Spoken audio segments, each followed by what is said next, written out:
beri untuk bagi, bangun Indonesia berkemajuan.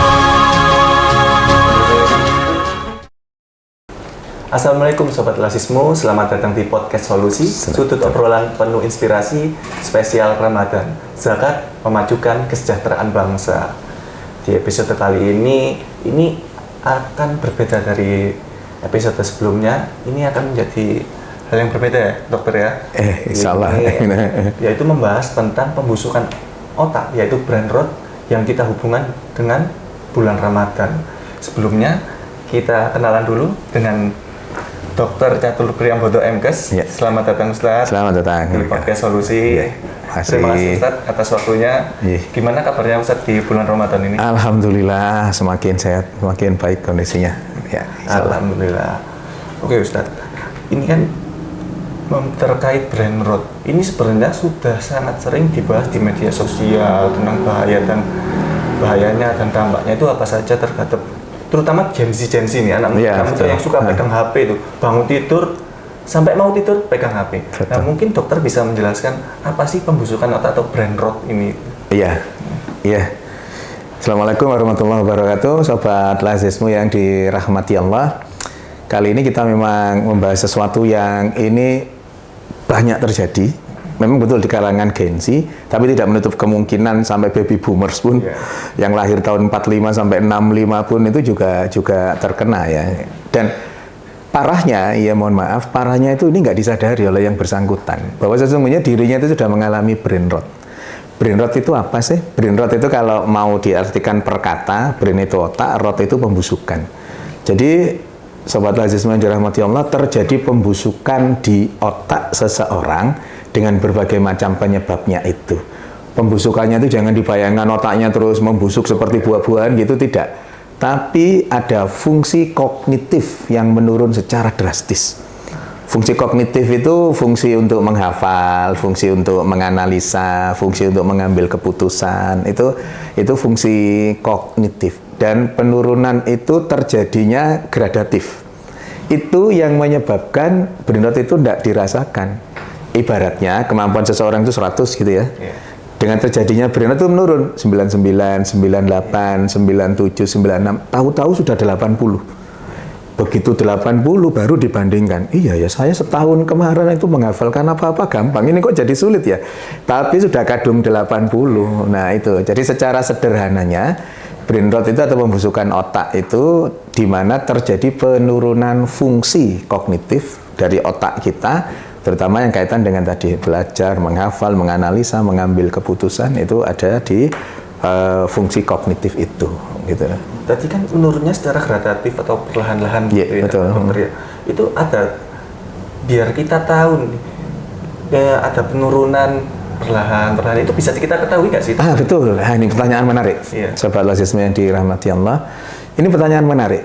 Untuk mengetahuinya itu apa? Maka di brain rot itu ada tanda-tandanya.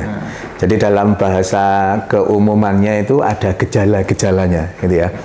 Gejalanya itu apa saja? Yang pertama, itu mulai terjadi penurunan memori, terutama yang memori-memori baru. Jadi memori jangka pendek istilahnya. Memori jangka pendek itu kalau di dunia kedokteran itu kira-kira 3 bulanan. 3 bulanan itu terjadi penurunan memori pendek itu. Tapi memori yang lama itu tetap utuh. Kalau Mas Zaki, saya tanya 8 kali 8 berapa? 64. 11 kali 11? 121. Nah, itu lagi rame kan 11 kali 11, 1 tambah 1 gitu. Ketika saya tanya 8 kali 8, 11 kali 11, apakah Mas Zaki terus kemudian mengingat-ingat 8 kali 8 berapa ya? Atau otomatis muncul? Ada sedikit mengingat dikit. Nah, tapi kan secara refleksi, secara refleks ya 8 kali 8 ya 64, 11 kali 11, 121 ya. Nah, itu tidak terganggu. Tapi yang terganggu adalah memori-memori baru. Memori baru otak kita itu. Ibaratnya gini, memori lama nggak terganggu, memori baru otak kita itu ada kuotanya.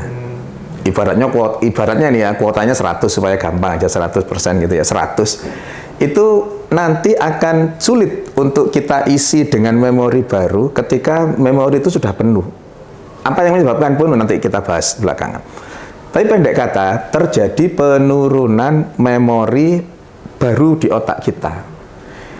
Jadi gini, misalkan selepas podcast ini ya, terus kemudian Mas Zaki pulang, nyampe rumah, ditanya oleh keluarga, tadi podcastnya apa? Apa ya tadi ya? Pokoknya busuk-busuk, otak busuk gitu ya. Itu kan seringkali seperti itu. Seringkali memori barunya itu sulit untuk kemudian didetek. Karena apa? Karena otak sudah penuh. Nanti kita jelaskan kenapa otak itu kok sudah penuh sebagai penyebab dari brain rot itu.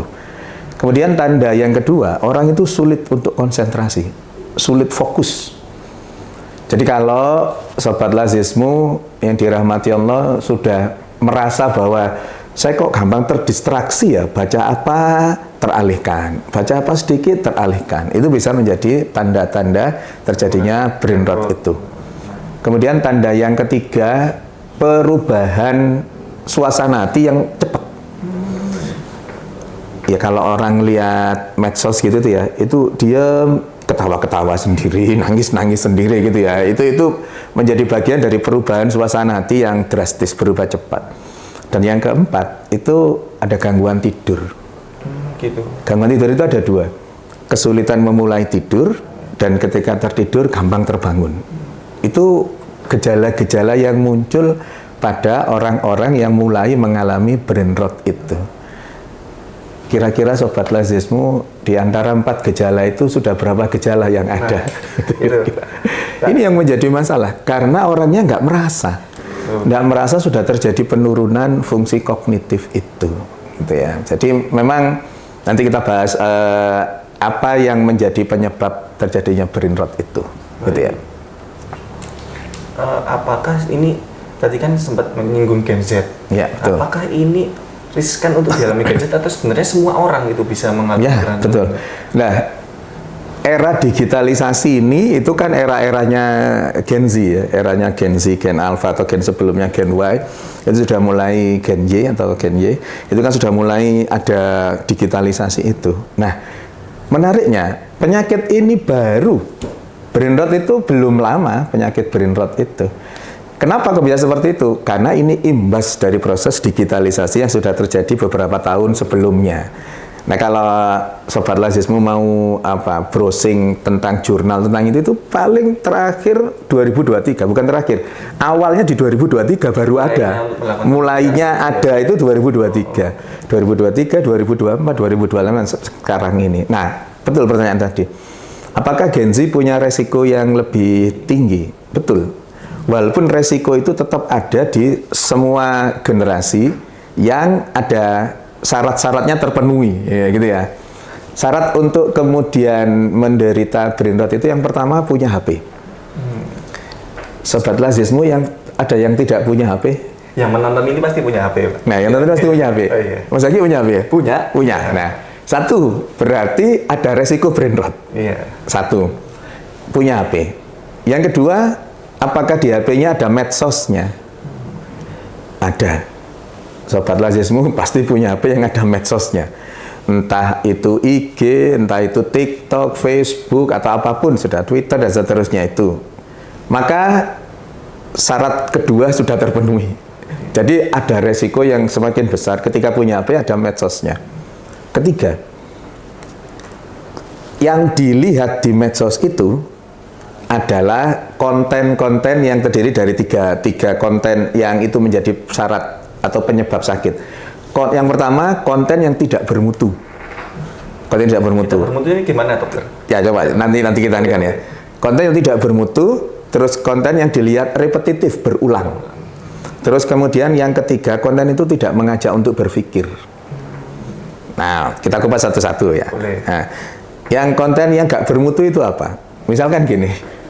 Mohon maaf sekalian, Sobat Lazismu melihat TikTok atau media apapun itu ketika misalkan ya, rumah anggota DPR RI inisial S itu ya, terus dicara di macam-macam itu kan, terus kemudian ikut seneng nggak melihat itu? Kapok ya, syukur ya, karena ada rasa apapun itu ya. Kenal enggak sama S itu?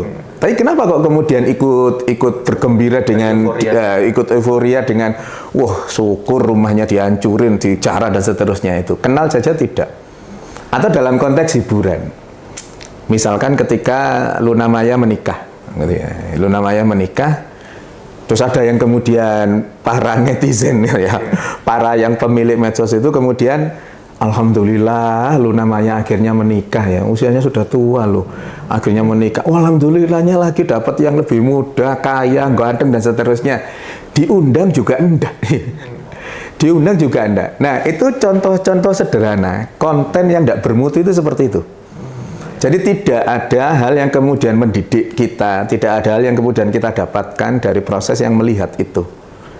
Terus kemudian repetitif, berulang. Berulang itu gini, ketika melihat medsos, itu seringkali kan scroll. Betul. Ya, scroll gitu kan. Nah, kemudian yang di-scroll itu kan karena sudah pernah ada algoritmanya, ya kan. Maka kemudian dia muncul terus kan. Muncul lagi, terus scroll itu. Nah, scroll ini yang kemudian menjadi penyebab memori otak kita penuh. Memori baru otak kita tadi itu menjadi penuh. Loh, kan scroll aja dok, kan enggak menimbulkan memori. Salah. Ternyata scroll itu memakan kuota memori baru. Apa buktinya? Ketika seseorang melihat TikTok, walaupun scroll, begitu ada orang lain cerita, weh itu loh ada langsung dia ingat, oh iya aku lihat di TikTok itu, oh iya aku ini. Padahal itu cuma scroll saja. Justru karena scroll itulah kemudian memori baru otak kita akan dipenuhi oleh scrollan tadi. Sehingga tadi ibaratnya 100 tadi, ketika 100 itu sudah penuh sama scrollan tadi, ketika kita hendak memasukkan memori baru, misalkan kajian tadi apa, isinya podcast ini apa, kuotanya habis. Maka kemudian memori baru itu mental semua, karena kuota memori baru otak kita sudah penuh dengan tanpa kita sadari dengan scrollan tadi itu. Nah, kemudian yang ketiga, konten yang tidak berpikir, konten yang hanya untuk hiburan instan saja, untuk ya seneng-senengan saja, untuk kemudian adalah ya ketawa tadi itu, nah, yang kemudian menimbulkan otak itu tidak dirangsang untuk kemudian dipakai sesuai dengan peruntukannya, gitu ya. Jadi 3 syarat konten yang menyebabkan brain rot itu tadi adalah konten yang tidak bermutu, yang kemudian repetitif, berulang, dan tidak untuk berpikir, tidak memaksa untuk berpikir. Bukan di endorse atau di apapun. Saya senang dengan podcastnya atau dengan official podcast atau apapun dari Papa Zidan. Pernah tahu Papa Zidan ya? Yang matematika itu. Yang endingnya itu matematika itu mudah bukan ya gitu ya. Algoritma saya kayaknya belum kepastian.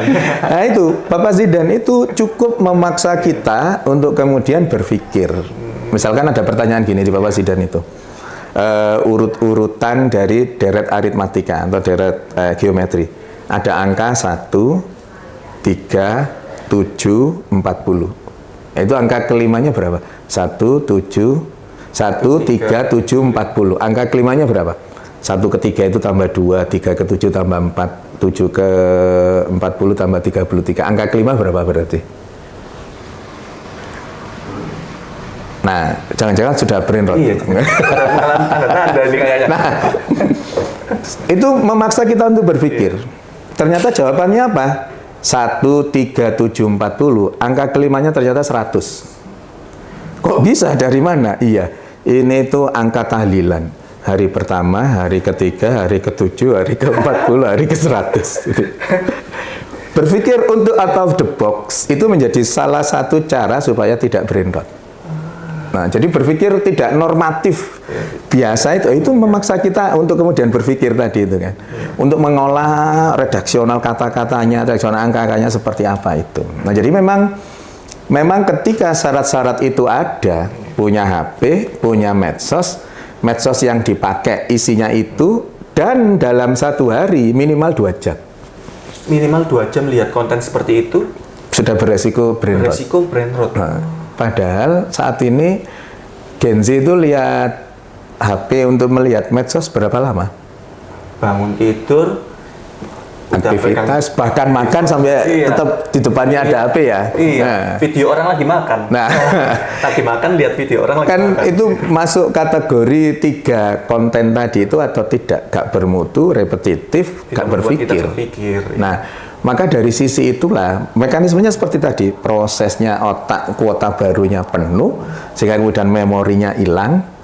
Tadi kan ciri keluhan kedua kan gagal fokus, sulit untuk fokus. Gimana nggak fokus? Otaknya, algoritmanya dilatih untuk scroll. Maka otak juga ikut-ikutan seperti itu, scroll, sehingga ketika menghadapi sesuatu itu akan sulit untuk fokus.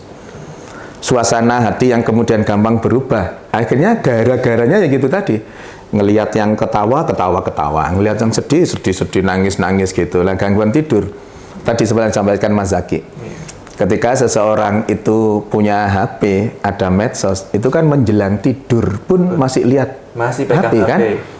Yang terjadi adalah ketika pegang HP gini, semula misalkan tempat tidurnya nempel sama tembok gini ya, sandar ke tembok, nanti tambah lama tambah nyelorot, terus akhirnya bandal saja, terus kemudian HP-nya sampai jatuh, ya, HP-nya yang gantian ngelihat orangnya. Orangnya udah tidur. Sudah tidur, HP-nya jatuh. Masih nyala. HP nyala dan posisinya HP-nya jatuh itu menunjukkan apa?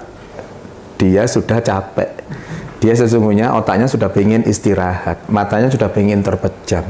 Tapi kemudian tetap dikalahkan dengan keinginan melihat HP, hasilnya apa? Gangguan tidur. Tidurnya akan kacau jadwalnya, sehingga kemudian sulit untuk memulai tidur, dan ketika kemudian sudah tidur, gampang terbangun. Saat tubuh itu sebetulnya butuh istirahat. Tapi kita lebih memaksa untuk menyenangkan Betul. keinginan kita itu. Kan tadi kan kegembiraan instan tadi kan, kesenangan yang cuman, kebahagiaan yang cuman semu dan sementara itu tadi. Jadi proses-proses inilah yang kemudian menjadikan kenapa tanpa disadari orang-orang yang pengguna gadget lebih dari 2 jam untuk melihat medsos dengan syarat-syarat itu tadi, sesungguhnya sudah terjadi penurunan fungsi kognitif itu. Tetapi itu tadi, karena penurunannya gradatif, pelan-pelan, kronis lah ya dalam bahasa penyakit itu, sehingga kemudian tidak disadari. Tapi tahu-tahu sudah 80 dari 100.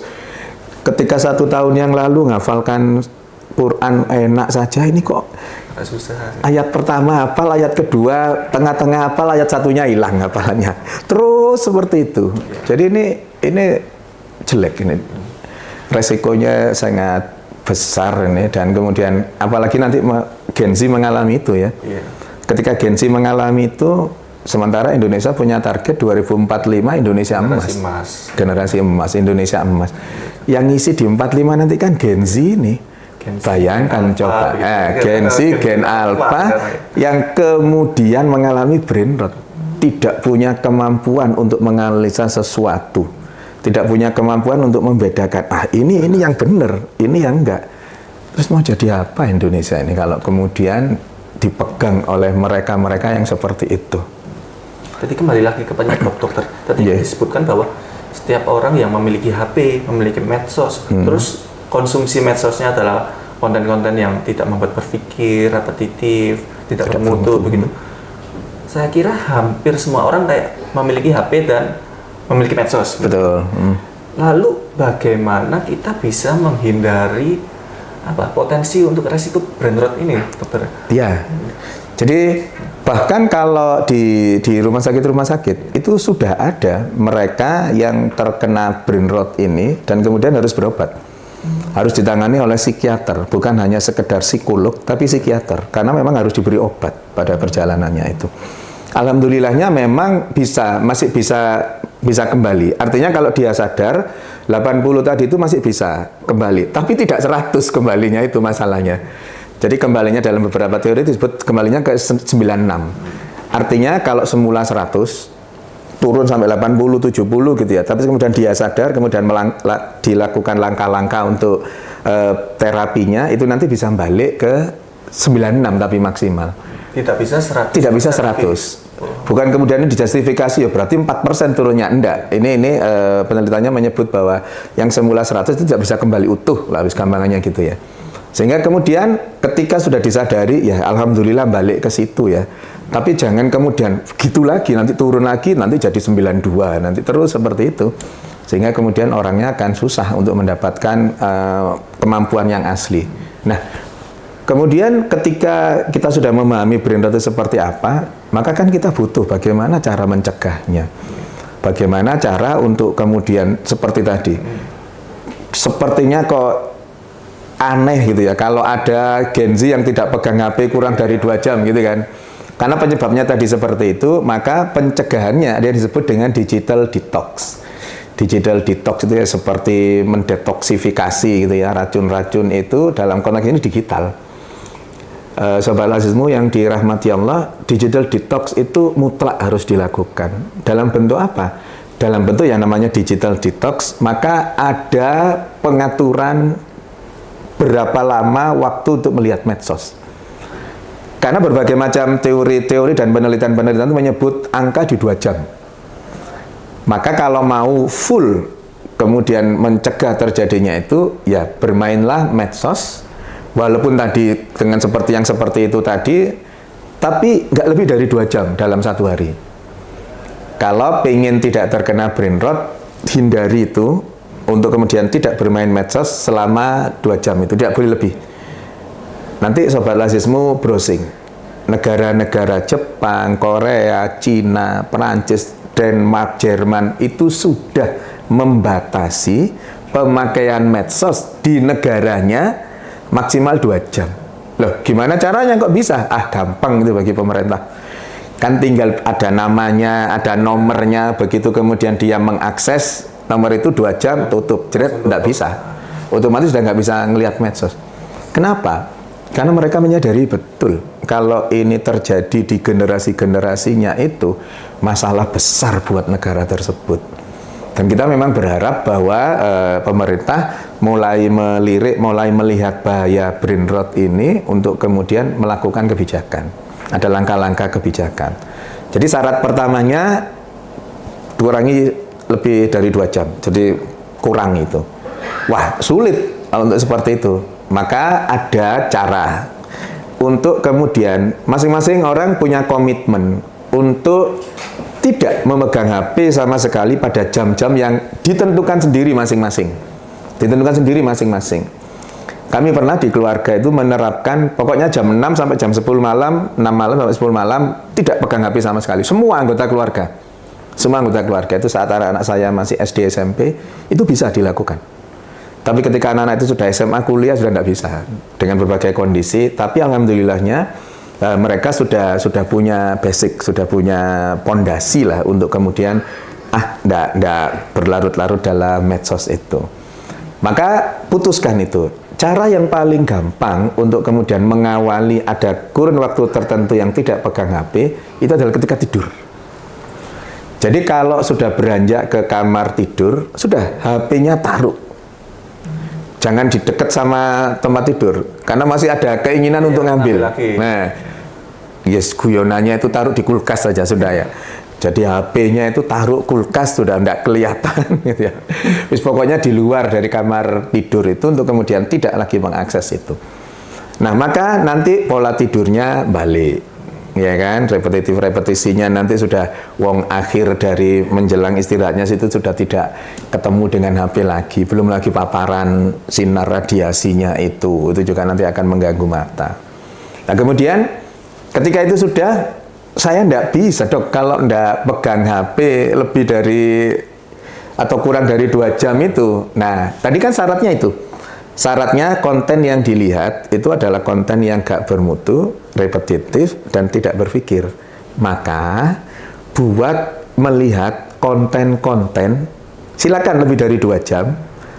Yang lebih dari 2 jam itu kan nanti termasuk juga ada gangguan mata dan seterusnya ya.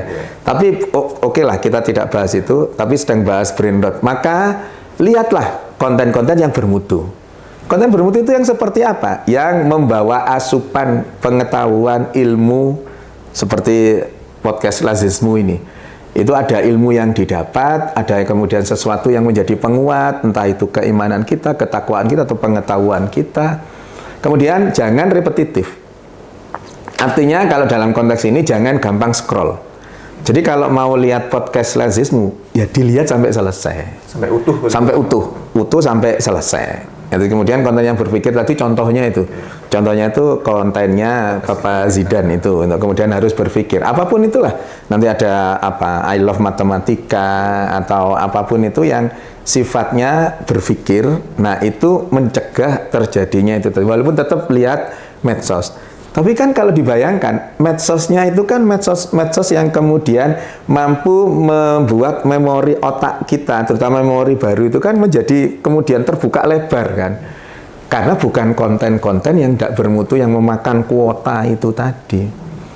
Nah, maka kemudian yang paling memungkinkan untuk dilakukan ketika tidak mampu, tidak memegang HP selama 2 jam, maksimal 2 jam saja, tidak memungkinkan dengan segala aktivitasnya, latih untuk jam-jam tertentu, tidak memegang HP sama sekali, lah kemudian nanti diatur, boleh pegang HP, boleh lihat medsos, tapi yang bermutu, jangan repetitif, dan kemudian harus berpikir. Cari konten-konten itu, konten-konten Majelis Tabligh Muhammadiyah, kontennya Ustadz Adi Hidayat, kontennya Pak Haidar Nasir, misalkan itu konten-konten yang membuat otak kita berpikir, konten-konten yang membuat otak kita menerima asupan ilmu yang baru, yang itu nanti pada perjalanannya akan bisa mencegah proses terjadinya brain rot itu.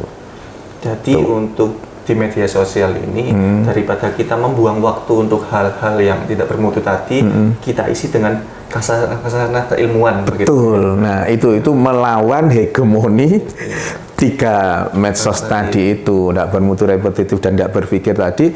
Lambat laun di memori baru otak kita, lambat laun kan algoritmanya berubah kan? Yeah. Ketika algoritma kemarin ya wis gitu aja yang nggak bermutu itu, sekarang lambat laun akan digeser, diganti dengan podcastnya Lazismu, diganti dengan Ustadz Adi Hidayat, diganti dengan Gus Paha misalkan, diganti dengan Ustadz Abdul Somad, dan seterusnya bergeser, lama-kelamaan itu hilang, sementara otaknya menjadi cerah kembali. Kuota baru otaknya terus ada lagi, dan kemudian akhirnya nanti bisa kembali. Tapi itu tadi catatannya tidak bisa kembali seperti semula, utuh seperti semula. Tapi digital detox tadi bisa dilakukan secara mandiri betul, dengan melihat konten-konten tertentu. Tapi juga dengan bantuan profesional juga bisa. Nah, itu.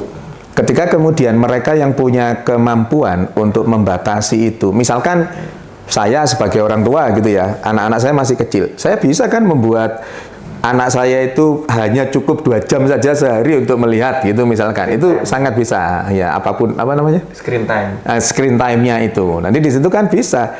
Atau pembatasan anak-anak saya dulu, saya anukan kakaknya itu untuk tidak bisa membuka konten-konten yang nyerempet bahaya gitu, itu dibatasi oleh kakaknya yang pintar itu dibatasi, sehingga adik-adiknya tidak bisa ngelihat, ketika ngelihat HP, melihat gadget itu tidak bisa mengakses konten-konten yang memang gak bermutu itu tadi. Tentu itu bantuan profesional dalam konteks apa yang dilihat. Tapi ketika kemudian dia mengalami gangguan itu, dalam konteks ini profesional yang dimaksud adalah ya harus datang ke psikiater. Psikiater itu bukan hanya untuk orang gila, bukan. Psikiater itu juga untuk gangguan-gangguan yang seperti ini, kecanduan gadget, kecanduan game, itu nggak gila dia, bukan ODGJ, bukan orang dengan gangguan jiwa, tapi butuh penanganan psikiater. Karena masih ada stereotip bahwa psikiater sama dengan kita berobat ketika gila. Itu makanya. Makanya ini Sobat Lazismu, jangan berpikiran bahwa psikiater itu hanya menangani orang-orang gila saja. Bahwa ODGJ itu harus ke psikiater, iya. Tapi bukan berarti psikiater itu nangani ODGJ saja, bukan. Banyak yang bisa ditangani. Masih juga masalah brain rot ini juga. Betul, brain rot ini sudah cukup banyak di center-center pelayanan kesehatan, di rumah sakit sudah banyak kasus-kasusnya ini. Dilihat dari resikonya itu sangat menakutkan gitu. Betul. Dimana fungsi kognitif kita itu menurun, bisa karena secara gradatif turun. Tiba-tiba udah drastis saja turunnya tanpa kita sadari. Nah, Betul, selain ya. fungsi kognitif yang menurun, mungkin ada lagi nggak dokter ya, seperti manajemen waktu atau apa yang berkaitan dengan resiko brain rot ini?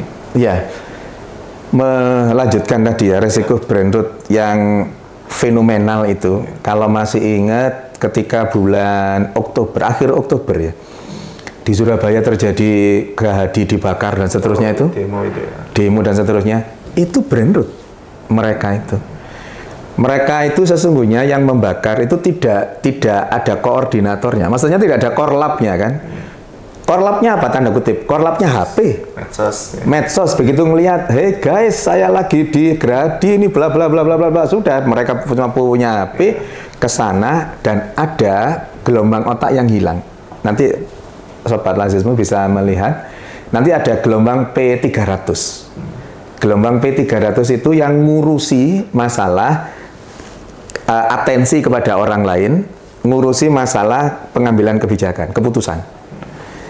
Ketika brain rot P300 itu, gelombang otak P300 itu hilang, turun bahkan hilang. Sehingga dia tidak punya atensi kepada orang lain dalam bentuk empati atau simpati. Kemudian dia tidak bisa mengambil keputusan itu secara bijak. Itu dampak brain rot itu. Jadi orang itu tidak lagi punya empati, tidak lagi punya simpati, tidak lagi kemudian bisa mengambil kebijakan secara tepat. Terjadinya kerusuhan itu karena tadi, kalau seandainya misal, ini karena yang sudah jelas masuk di berita-berita besar itu kan Polsek Waru itu ya. Polsek Waru itu kan dihancurkan itu kan.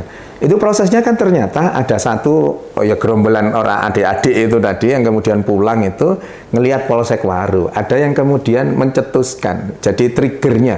Ini rumahnya polisi, ini tempatnya polisi nih. Ngelemparnya mungkin pertama pakai kerikil dia, klotik gitu ya.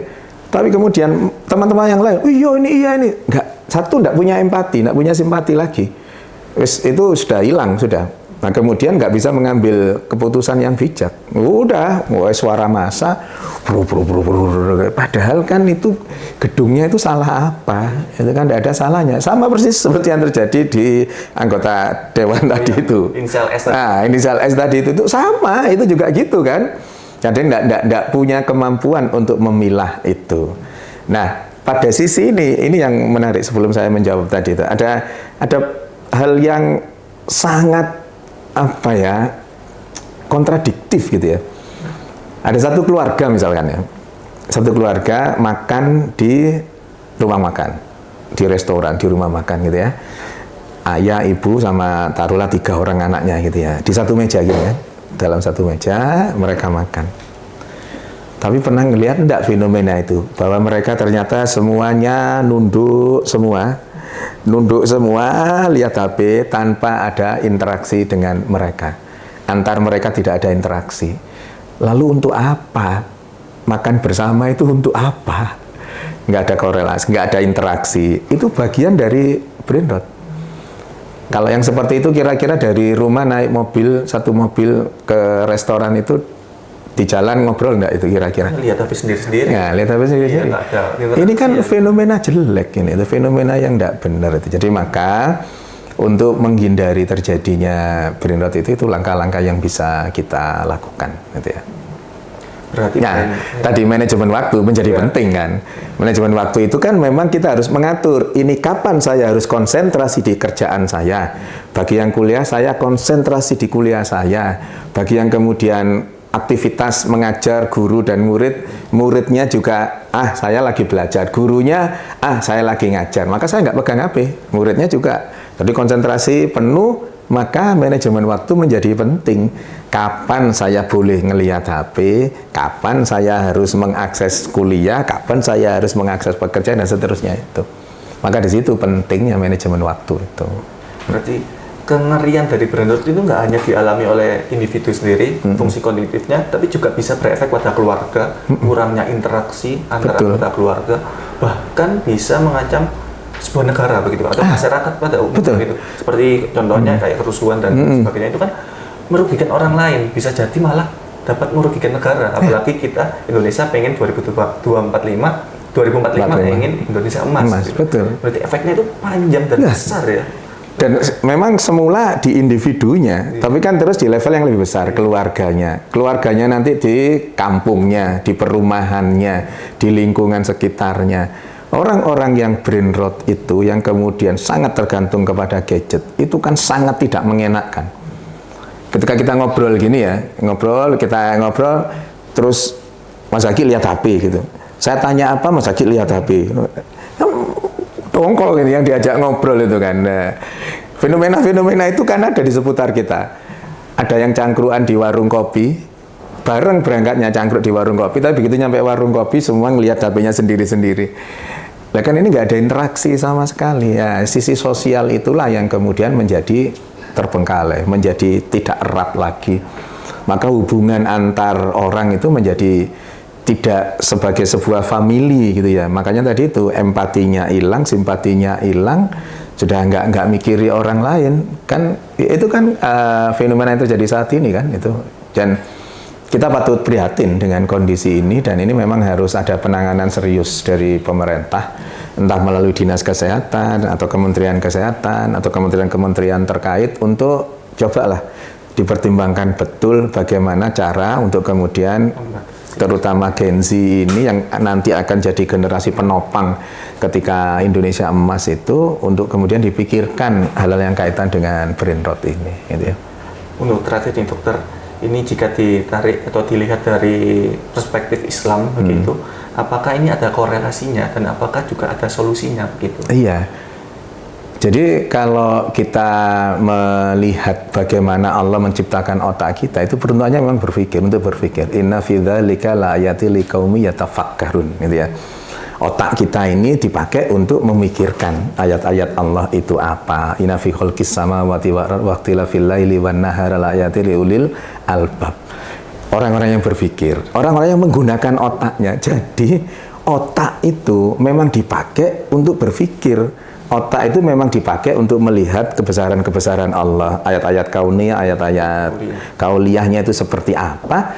Kemudian dibaca, oh iya. Kalau memang tidak punya kemampuan untuk menganalisa, ya sudah baca hal-hal yang kaitan dengan bagaimana memperkaya khasanah otak itu. Nah, dalam konteks itu kalau mau agak dipanjangkan dikit gitu ya. Harusnya kan kita bersyukur punya otak yang seperti itu, dipakai untuk menanam memori-memori yang baik, untuk kemudian menghafal Quran dan seterusnya. Itu kan sesungguhnya peruntukannya untuk itu. Sebagai rasa syukur kita itu memanfaatkan apa yang Allah berikan secara optimal.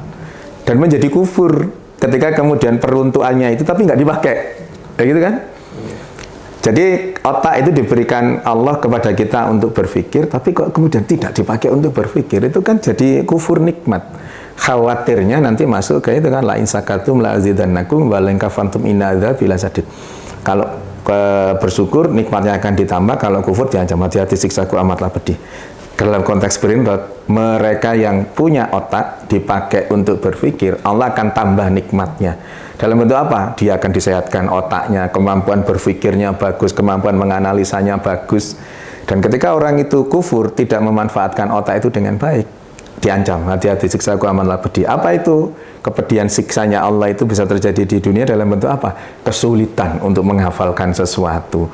Otaknya penuh dengan hal-hal negatif. Sisi-sisi positifnya pada minggir semua karena kuotanya tidak cukup, penuh dengan orang-orang atau informasi-informasi yang jelek-jelek itu, kemudian dirinya menjadi terlatih dengan kondisi jelek itu, dan akhirnya kan kebawa. Coba kisah yang anak SD yang kemudian bunuh orang tuanya, itu gimana ceritanya? Apa ada yang ngajari dia? Enggak, pasti medsos. Pasti medsos. Nah, mereka yang bunuh diri itu medsos, mereka yang membunuh medsos. Jadi memang itu menjadi bagian dari kufur nikmat tadi itu. Maka untuk adik-adik Gen Z, sobat lazismu yang Gen Z, yang Gen Alpha atau Gen Y sebelumnya, harus pandai-pandai mengatur bagaimana memegang medsos itu, memegang HP kita itu.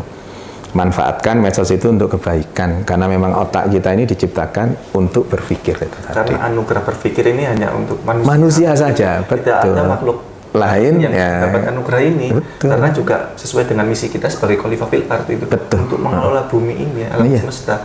Bagaimana kita bisa membaca apa yang ada di alam semesta ini dengan yaitu dengan caranya ya menyelesaikan permasalahan dengan berpikir. Iya, betul. Sakit. Mungkin untuk yang terakhir nih, dokter, kepada sobat lasismu, ada tips-tips atau penjelasan lebih ringkas terkait brain rot ini. Iya, sobat lasismu yang dirahmati Allah, kita bisa menghindarkan diri dari brain rot atau pembusukan otak, dalam hal ini konteks untuk fungsi kognitifnya yang menurun itu dengan cara apa? Dengan cara memang otak kita harus kita gunakan sebagaimana mestinya, sesuai dengan apa yang Allah anugerahkan kepada kita. Memang dipakai untuk berpikir. Cara untuk kemudian berpikir itu adalah dengan tidak mengakses konten-konten yang tidak bermutu, tidak mengakses konten-konten yang gampang berubah, repetitif itu, berulang, dan kemudian tidak mengakses konten-konten yang tidak memaksa kita untuk berpikir. Maka tontonlah salah satunya podcast Lazismu ini untuk kemudian bisa membuka khasanah pemikiran otak kita melebar untuk kemudian menerima berbagai macam informasi-informasi positif sehingga lambat laun konten-konten yang gak bermutu, repetitif dan gak berpikir itu akan tergerus berganti dengan konten-konten Lazismu ini. Ya, konten-konten yang bermanfaat itu. Saya kira itu. Bagaimana sobat Lazismu terkait konten ini? Jarang sekali kan kita membahas topik yang seperti ya. Terutama di bulan Ramadan ini ditarik dalam perspektif keislaman begitu. Semoga apa yang kami sampaikan ini oleh Ustadz Dr. Catur sampaikan itu dapat bermanfaat bagi kita semua. Amin. Terima kasih Dr. Catur atas waktu dan pencerahannya ini terhadap kami semua terkait brain rot ini. Semoga apa yang kita bahas ini dapat bermanfaat. Semoga di Ramadan tahun ini kita dapat mengisi waktu dengan hal-hal yang positif. Utamanya di media sosial, agar kita tidak terjebak dan masuk dalam brain rot ini tadi. Sekian yang dapat kami diskusikan, kita sampaikan kepada Sobat Lazismu. Terima kasih sudah mendengarkan. Sampai jumpa di episode berikutnya. Wassalamualaikum warahmatullahi wabarakatuh.